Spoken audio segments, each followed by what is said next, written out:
क्या आपने कभी नोटिस किया है कि कई दफा हम इतने ज्यादा नेगेटिव हो जाते हैं, इतना ज्यादा नेगेटिविटी के अंदर स्टक हो जाते हैं कि हमें सभी चीजों की अच्छाई बुराई पता होती है, इन कंडीशन सिचुएशन से बाहर निकलने का रास्ता भी पता होता है, लेकिन हम निकल ही नहीं पाते हैं क्योंकि हम इतना ज्यादा नेगेटिविटी में स्टक हो जाते हैं।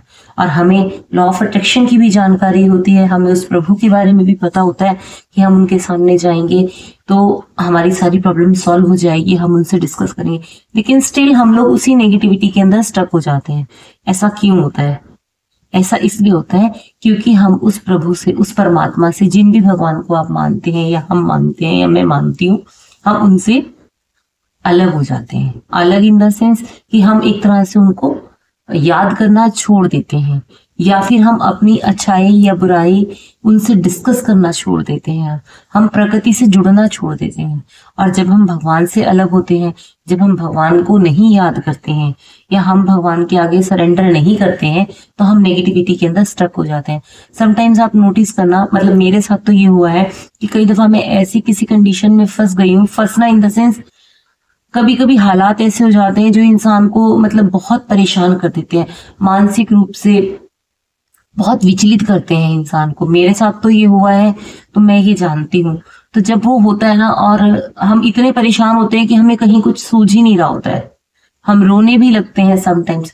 बट जैसे ही हम भगवान के सामने पहुंच के उनको अपनी सारी कंडीशन, सारी सिचुएशन बताते हैं, भले ही भगवान सब देख रहे हैं, उन्हें सब पता है, लेकिन हम जब खुद इलेबोरेट करते हैं भगवान के सामने, जब खुद व्याख्या करते हैं कि प्रभु देखो हमारे साथ क्या हुआ है, ये हम क्यों परेशान हो रहे हैं, हमने ऐसा क्या किया है, और फिर टेल एंड हम क्या करते हैं सब चीजें भगवान को बताने के बाद कि हे प्रभु, मैं अपनी सारी चीजें आपके आगे सरेंडर करती हूँ। मुझे नहीं पता क्या अच्छा है क्या बुरा है, या मैंने क्या सही किया, या किसी ने मेरे साथ क्या गलत किया, या मैंने क्या गलत किया, कोई भी चीज व्हाटसोएवर इट इज। क्योंकि ये कहा जाता है ऐसी कोई भी बड़ी गलती या कोई भी बड़ी चीज नहीं होती जिसके लिए माफी भगवान ना दे, या आप किसी को उस गलती के लिए माफ ना कर पाए। तो जैसे हम भगवान के सामने जाके ये कहते हैं और कहते हैं कि हे भगवान, I fully surrender myself to you, मैं अपने आप को आपके आगे पूरी तरह से सरेंडर करती हूँ।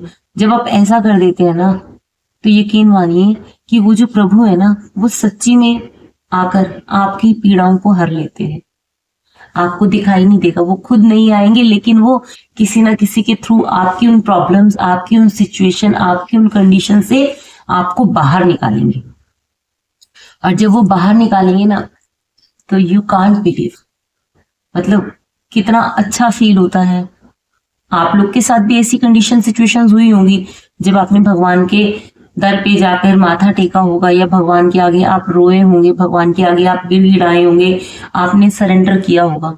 तो इस टेक्निक को आप कभी मत भूलिए। आपकी कोई भी प्रॉब्लम, कोई भी सिचुएशन हो, कोई नेगेटिविटी आपके सामने आए, कुछ भी आए, आप उस प्रभु को याद करिए, उसके नाम की चैंटिंग बार बार बार बार बार बार करिए। आप जिनको भी मानते हैं, राम राम राम राम राम राम राम, या जिनको भी मानते हैं राधा राधा राधा, या आप भगवान भोलेनाथ को मानते हैं तो शाम सदाशिव, शाम सदाशिव, शाम सदाशिव।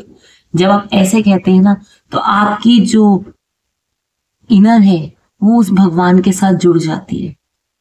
और जब वो जुड़ती है ना, तो भगवान स्वयं आके अपने बच्चों की रक्षा करते हैं, आपको रास्ता दिखाते हैं, आपके लिए रास्ते बनवाते हैं।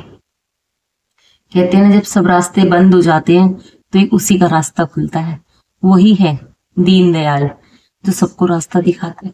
तो आप जिस भी भगवान को मानते हैं, उनके नाम की चैंटिंग करिए, उनके आगे अपनी प्रॉब्लम्स को सरेंडर करिए, फिर देखिए वो कैसे आपको रास्ता दिखाते हैं। ट्राई जरूर करिए, बहुत अच्छी चीज है ये, और आप खुद महसूस करेंगे कि आपने कितना अच्छा फील किया इन सब चीजों। Thank you so much. अगर आपको वीडियो अच्छी लगी तो आप इसको लाइक करिए, शेयर करिए, और जिनको जरूरत है उनसे शेयर करना बिल्कुल भी मत भूलिएगा। Thank you so much, thank you so much.